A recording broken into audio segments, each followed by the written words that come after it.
एक बड़ा सवाल है, आपके साथी विधायक रहे, सिंधिया जी के साथ चले गए, विदिशा विधायक शशांक भार्गव को क्या ऑफर नहीं आए? क्या पार्टी ने नहीं कहे कि आप आ जाओ पार्टी में? आपको ऑफर नहीं आया? देखो, आप सभी विधायकों को जो जिनको सोचते थे कमजोर कड़ी है उनको ऑफर दिए, और जैसी कि मुझे जानकारी है हमारे विधायक साथी जो गए हैं उन्हें 25 करोड़ से 35 करोड़ रुपए तक दिया। लेकिन मैं समझता हूं कि शायद मेरी बोली सबसे ज्यादा थी 60 करोड़ रुपए। और आपने देखा होगा कि जब हमारे कांग्रेस के साथी राजस्थान गए सरकार बनने करने के उसमें, उस समय मुझे भी माननीय कमलनाथ जी ने, दिग्विजय सिंह जी ने और पचौरी जी ने खुला छोड़ा था। यहाँ मैं विदिशा में ही था और रोजाना निरंतर मेरे से संपर्क करते थे शिवराज जी के लोग कि आज 25 ले लो, फिर 35 ले लो, 50 ले लो, और आखिरी बोली उन्होंने 60 करोड़ रुपया मेरी लगाई।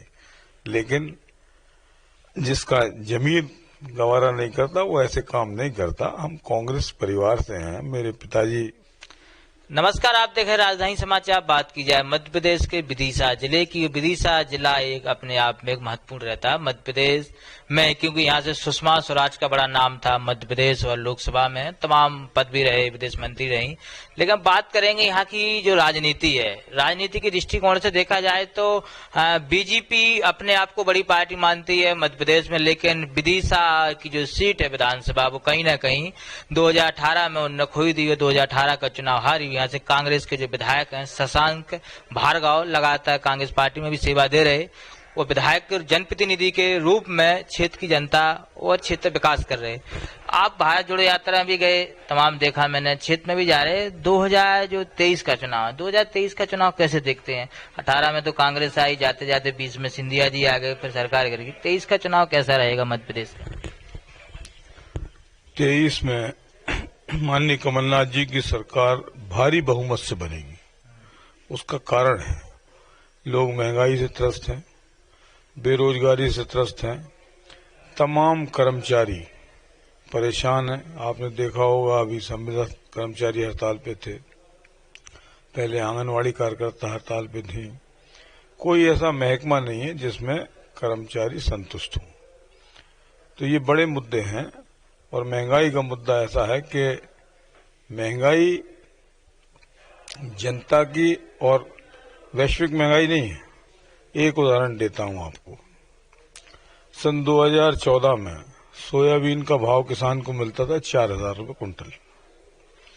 आज भी 4,000 रुपये कुंटल मिल रहा है। उस समय तेल मिलता था 60 रुपये 70 रुपये किलो, आज मिल रहा है 150 रुपये किलो।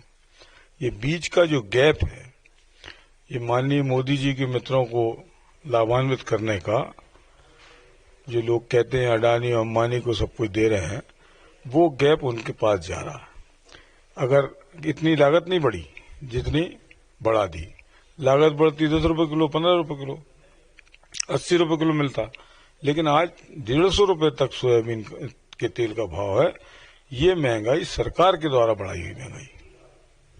एक बड़ा सवाल है, भारतीय जनता पार्टी हिंदुत्व की बात करती है, गौ सेवा की बात करती है। जब मध्य प्रदेश में देखा जाए तो जो गाय माता है, आप देखें तो लगातार हर चौराहे, हर गली, हर मोहल्ले में आपको खड़ी मिलेगी। गौशाला कमलनाथ जी ने बनवाई थी, एक अच्छी पहल थी। तमाम नेताओं ने, भाजपा के बहुत सारे नेताओं ने तारीफ की। स्थिति क्या है विदिशा विधानसभा, विदिशा जिले की गौशालाओं की स्थिति क्या है? किस प्रकार से देख रेख हो रहा है? कैसे वर्तमान सरकार काम कर रही है? वर्तमान सरकार चाहे वो केंद्र की हो या राज्य की हो, गौ माता पर एक लंबे अरसे से वोट मांगने का काम कर रही है। हिंदुत्व के नाम पे वोट मांगने का काम कर रही है। सिर्फ इमोशनल ब्लैकमेल, भावनात्मक रूप से छलने का काम मोदी सरकार और शिवराज सरकार करती है। विदिशा जिले की गौशालाएं की स्थिति ये है कि रोजाना गौ माता वहां मर रही है, खाने के लिए चारा नहीं है, फंड जो आना चाहिए था वो फंड नहीं आ रहा है। माननीय कमलनाथ जी ने 20-22 रुपए प्रति गौ माता प्रतिदिन के हिसाब से भोजन की व्यवस्था की थी, लेकिन मौजूदा सरकार अभी वो भी नहीं दे पा रही है। बीच में उन्होंने ₹3 कुछ पैसे कर दिया था, इसके बाद अभी फिर कुछ बढ़ाया है। और जो भी पैसा दे भी रही है उसमें भी कमीशनबाजी कर रही है। भूसा नहीं दे रही, भूसे के लिए पैसे नहीं दे रही, डायरेक्ट खली या सुदाना इस टाइप की चीजें गौशाला में पहुंचाती है, जिसमें कि राज्य सरकार पे बड़े अधिकारी और मंत्री अपना काम दिखा देते हैं। गौशालाओं की स्थिति बहुत खराब है, पूरा किसान परेशान। आज ये हालत है कि रात को पानी देते हैं, दिन में ढोर भगाते हैं खेतों पे से, रात को ढोर भगाते हैं, किसान सो नहीं पाता।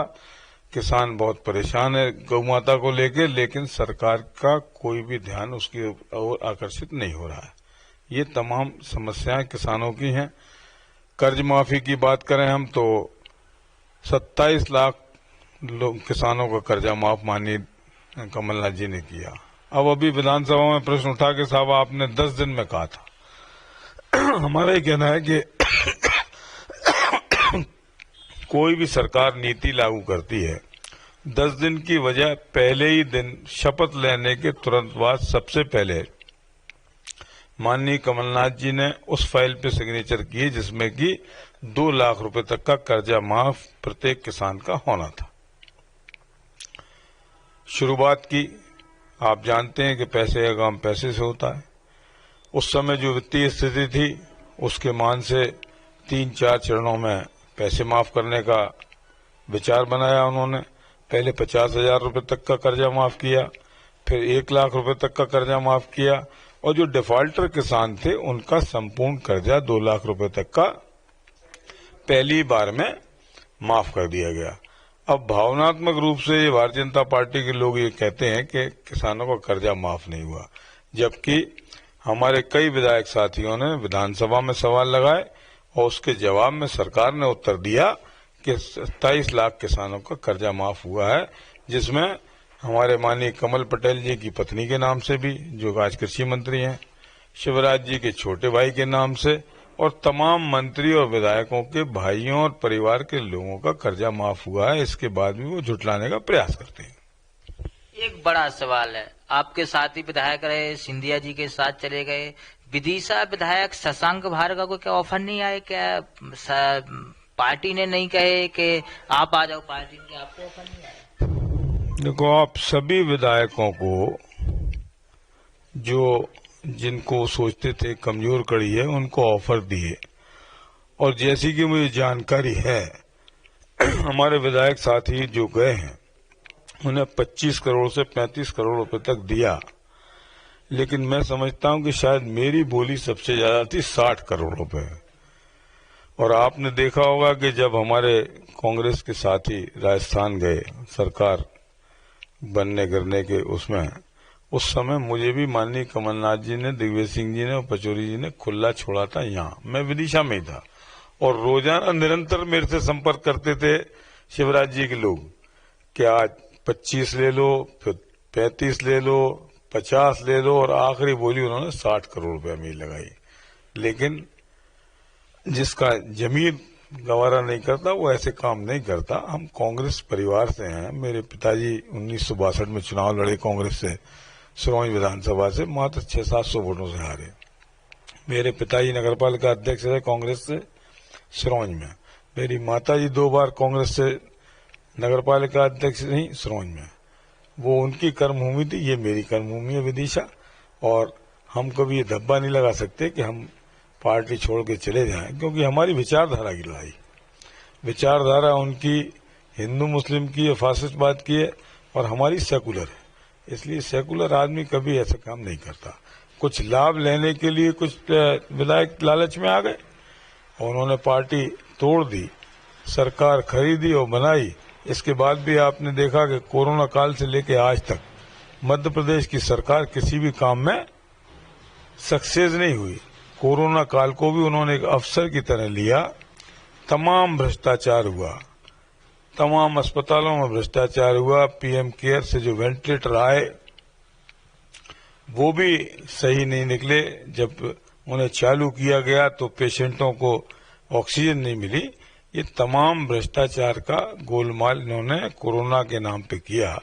और कोरोना में सबसे बड़ी बात ये हुई कि सरकार स्वयं जनता का विश्वास होती है। कोई भी चीज अगर सरकार बनाए तो जनता को भरोसा होता है कि नहीं सरकारी चीज है ये। लेकिन आपने देखा होगा कि आप जब मोबाइल उठाते थे तो सरकार क्या कहती थी कि भारत में बनी वैक्सीन पे भरोसा कीजिए, यानी स्वयं कटघरे में स्वयं सरकार जनता के बीच खड़ी हुई कि हमने बनाई है इसलिए भरोसा कीजिए। जबकि आज तक इतनी महामारी आई, प्लेग आया, अपने 5-7 तरह की बीमारियां आई, लेकिन कभी भी स्वाइन फ्लू आया, सरकार ने इस तरह का आडंबर नहीं किया। सरकार ने जनता के साथ रहकर उस पर विजय प्राप्त की और आज पोलियो मुक्त भारत माननीय मनमोहन सिंह जी की देन है कि उन्होंने किया। एक आखिरी सवाल है, भारत जोड़ो यात्रा से राहुल गांधी की क्या 2023-2024 में क्या कुछ माहौल बदलेगा मध्य प्रदेश व भारत का? कैसे देखते हैं आप यात्रा? देखो, आप राहुल गांधी जी ने जिस दिन यात्रा शुरू की थी उस दिन उन्होंने कहा था कि मैं सत्ता के पीछे भागने वाला आदमी नहीं हूं, सत्ता मिले या ना मिले उससे मुझे कोई लेना देना नहीं है। जो देश में नफरत का माहौल भारतीय जनता पार्टी ने बना रखा है हिंदू और मुस्लिम का, उसको समाप्त करके भारत जोड़ो का नारा मैंने दिया है, भारत जोड़ो नफरत छोड़ो। और उसी थीम को लेकर उन्होंने कन्याकुमारी से लेकर दिल्ली तक यात्रा की है। भारतीय जनता पार्टी उनकी यात्रा से इतनी भयभीत है कि आज कोरोना का नाटक करने के लिए बाध्य हो गई है। वो चाहती है कि इसके आगे ये यात्रा ना जाए, इसलिए ये आडंबर किया जा रहा है। चाइना का उदाहरण दे रहे हैं। आज ही मैंने वीडियो देखा था, हमारे पत्रकार साथी वहां पर गए हैं चाइना में, वहां पर कोरोना होने के बावजूद भी खुले रूप से लोगों को घूमने की छूट दे रखी है, व्यवसाय करने की छूट दे रखी है। और आपने देखा कि हमारे यहाँ डरा डरा के लोगों को मार दिया। 60 लोग एक रात को मेडिकल कॉलेज में काल के गाल में समा गए ऑक्सीजन की वजह से। ऑक्सीजन में भी ये क्या कारगुजारी करते थे कि रात को 11-11:30 बजे तक ऑक्सीजन का फ्लो पूरा रखते थे मेडिकल कॉलेज में और जिला अस्पताल में, और उसके बाद फ्लो कम कर देते थे, जिसकी वजह से कई लोग जबरदस्ती ही मारे गए। मेरे एक कर्मचारी हैं सोनी जी, उनके पिताजी भर्ती थे। रात को 11 बजे मेरी बात हुई और सुबह 4:30-5 बजे खबर आई कि अब चले गए। तो ये कारगुजारी भी शिवराज सरकार ने की, जनता को ठगने की, जनता को बेवकूफ बनाने की, पैसा लूटने की। प्राइवेट अस्पतालों में दोनों हाथों से जनता को लूटा गया कोरोना में। ये मेरा उन पे आरोप है। तमाम वो मुद्दे थे विदिशा विधानसभा के और मध्य प्रदेश की राजनीति के जो तमाम भाजपा पार्टी पे लगते रहते हैं। कहीं ना कहीं एक बहुत बड़ी बात कही है विदिशा विधायक ने कहा मुझे भी ऑफर आए लेकिन मैं अपना ईमान जमीन नहीं बेच सकता। तो आज भी वो कांग्रेस पार्टी के बड़े नेता हैं जो चाहते हैं कि हम पार्टी में रहें और पार्टी को आगे बढ़ा लें। कुछ लालची लोग चले जाते हैं, ऐसा आरोप है। जुड़े रहे हमारे साथ, राजधानी समाचार दिनीय विश्वकर्मा की report, Vidisha Madhya Pradesh. Subscribe now and press the bell icon. Never miss an update.